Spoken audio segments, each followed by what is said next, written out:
Hi, my name is Paul Lerma III, and I have stories to tell about living in tropical areas.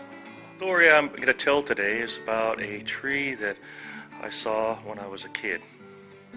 Now, being a kid, my dad was in the military, which means that's where we lived, in those places. And it was a fortunate thing because I got to see the world from a different perspective and a different cultural perspective as well. Now, as kids, we were military kids, and we wanted to be like our dads. They were good soldiers, they had good self-discipline, they were innovative, and we wanted to be like our dads. Plus, we lived in a tropical place, and they were being trained for jungle training. That is why a lot of the dads were there. And they told us, young men and young ladies, the stories that they encountered when they went through these trainings, and shared with us as much as they could, being a military person and surviving in these places.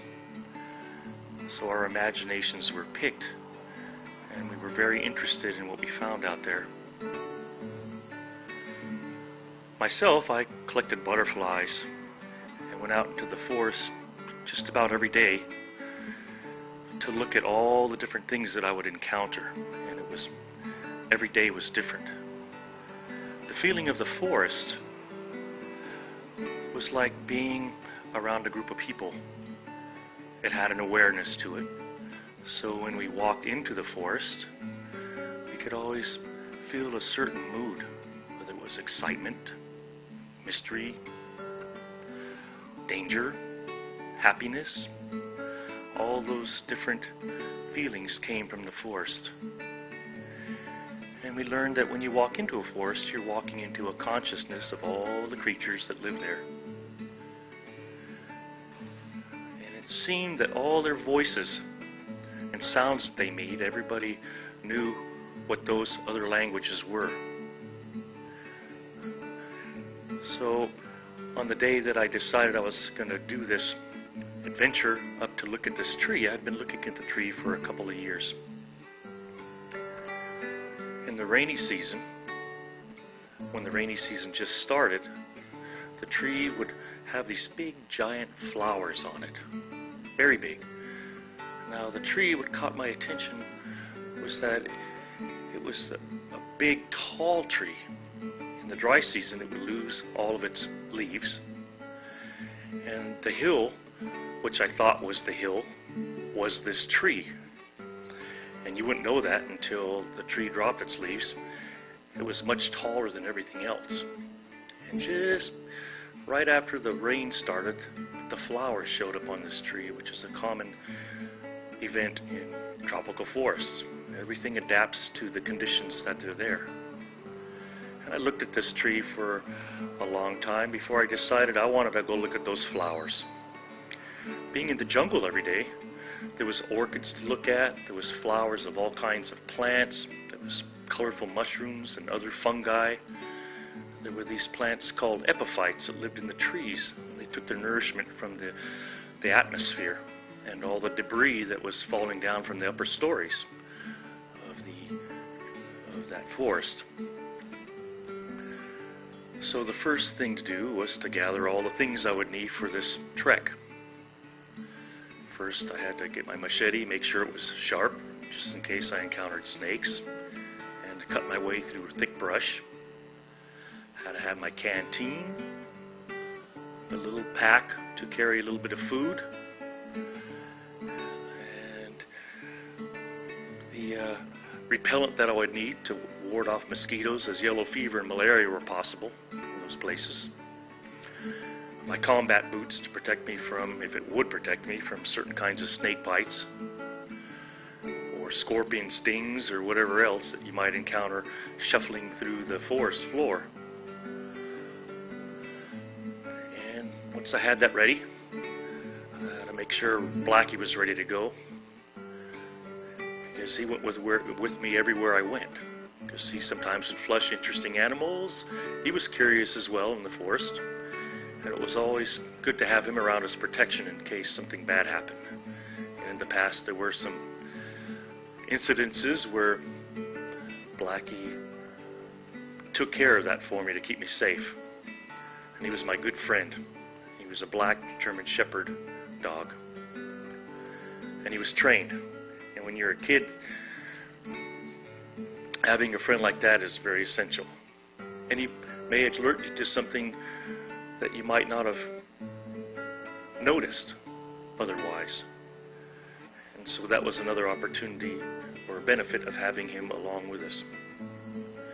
So I had all my things ready to go, and we started into the forest.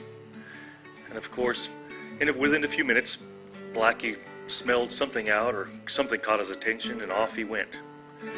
I could always hear him shuffling around through the brush or wherever. And then he would every once in a while show up and check with me to see where I am. And that was kind of neat, because I had my buddy. And usually when he was off, he didn't disturb the animals that happened to come around and see who I was. I went into the forest every day, and so I'm sure my scent was very familiar, and how I felt was very familiar to all the creatures that lived in the forest. And it was interesting. If I was in a good mood, the racket that comes from a forest stays pretty stable. There's a lot of things going on, a lot of motion, a lot of animal sounds, birds, monkeys, whatever happens to come around. If it was a day where I wasn't in such a good mood, it would be quiet before I approached, until it was realized that who I was, and then things, once I got in there, the noise level would pick up again slowly but surely. So in my belief, there is a consciousness in those kinds of places. We become part of the forest. The story, as I walked up there, was pretty thick with brush. And it was a long walk, maybe a couple hours or so, through this hot, humid place. There was a lot of thick vines. I had to be careful when I went through it that I wasn't going to disturb any bees or wasps, because they are everywhere. And even though they may have seen a person before, if you disturb them, they can attack you with surgical precision. Make you jump around a little bit or whatever, and nobody wants to be stung and wandering around. So I started up this hill, and usually the animal life seemed to be a lot of the same things sort of happen. Usually after a few minutes I would hear some rustling in the bush, and there would always be a little peccary about the size of a cocker spaniel. They happened to live in the forest, and I would stop and watch to see what it was, and it would always come from behind me and run out in front and then go off. My suspicion is that they are collecting the scent and cataloging it for their memory. And meanwhile, the birds are around, all kinds of birds. The hummingbirds would come and they'd flitter in your face to look at you, and they would flitter up and down your height and look at that. And then after a little while, more birds would come around. And sometimes a coatimundi or a group of them would show up, and they'd climb the trees, and you could see them in the shrubbery. And they would make racket as I passed, but they didn't seem to be afraid or threatened. And at that time of the year too, when food was probably going to be very plentiful, they usually had their babies with them, and they were just out of reach for my size. I guess that's what they were taught for safety. And as I moved through the forest, the monkeys came along. And I was looking up in the understory. They let you know they're there, and they're always moving, and they would hang out in the forest, and you could watch them run around in circles above me as they would connect the branches as they leaped and ran across with their groups. And that was always fun. And sometimes they would lead me to a place where I could eat a fruit that they were eating. I learned lots of things from the monkeys. They were, what I was told, they were little spider monkeys. And on the way up there, after a long walk, I realized that I was kind of hungry going up this hill, and the monkeys had gone to this place on the hill where the trees bended down and came in contact with plants growing there, and there happened to be some banana trees. And I thought, oh, bananas, I could use a banana. So I went over there to this banana tree and found what they were eating. And I picked a banana off the bunch and bit into it, and it had seeds in it, big black seeds. So that was a surprise. Didn't expect that. In the forest, there are lots of banana trees, different kinds, shapes, and colors. There's also all kinds of palm fruits that are edible as well. There's no such thing as a poisonous palm fruit. And so those are some of the things that we learned from the jungle survival school that our dads went, the stuff they conveyed to us. I was always in trouble because I was bringing stuff home that I found that I thought tasted good and sharing with my neighbor kids that didn't go in the forest. And it was a source of getting in trouble sometimes. But finally, I'm working my way up there.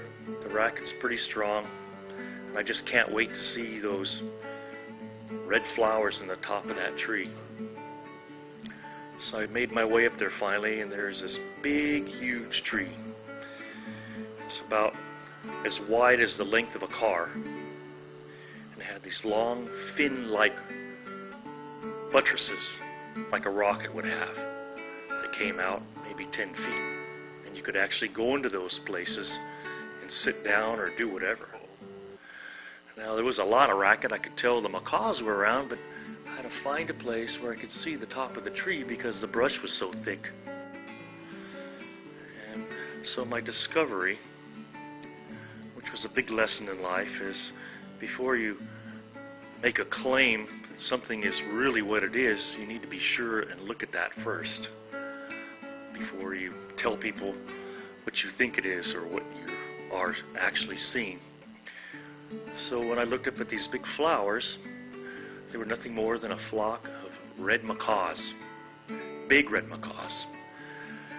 And they were making quite a racket up there, and what they apparently were doing were eating the flowers of a balsam tree, because that's what this tree was a balsam tree.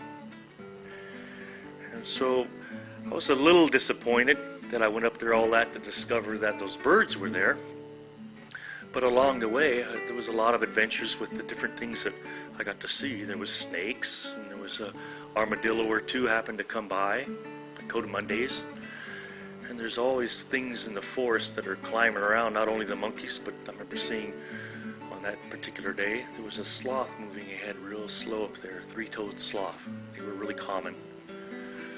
And everything has its place in the forest. The sloth was green, and it had these bugs crawling in and out of the hair, which were the moths that live on that sloth, because the algae was there.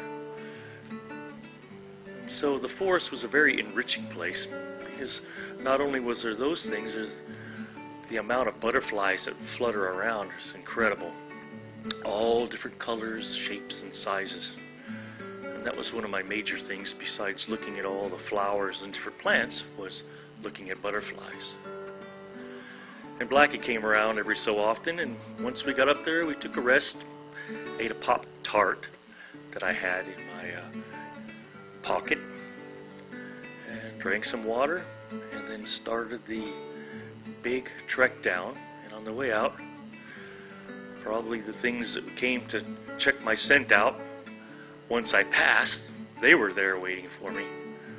Probably some of the same birds again, watching me go out. And then there was some interesting looking snakes that live in the trees called vine snakes. They could be either red or green, and they were long and thin.